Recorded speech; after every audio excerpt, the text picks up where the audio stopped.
Ekindese kufuna Qur'an kuba ni muntu musiramu era alina ofuna ekitabo kya ddiini.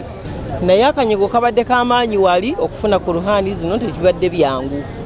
Naye so badde nze nsaba bakyuseemu nti abantu ababa basoose okutuuka oba abantu 100 babawenga bafulume n'abalala basobole okuyingira. Kyanjawulo nnyo kuba ngenda kusoma ebintu byentegeera nga mbisoma mu lulimi lwentegeera.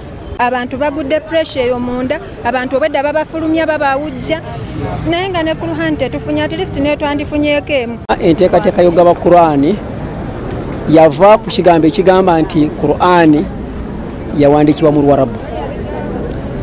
Naye nga abantu bangi basoma Qur'an nga tebamanyi makulu gaayo. Oluusi abamu n'okubanga nti Qur'an tebazirina. Naye kati netusala ntugamba nti tukole tufune Qur'an envuunule mu lulimi Oluganda, mu lulimi Oluswayiri, mu lulimi Oluzungu.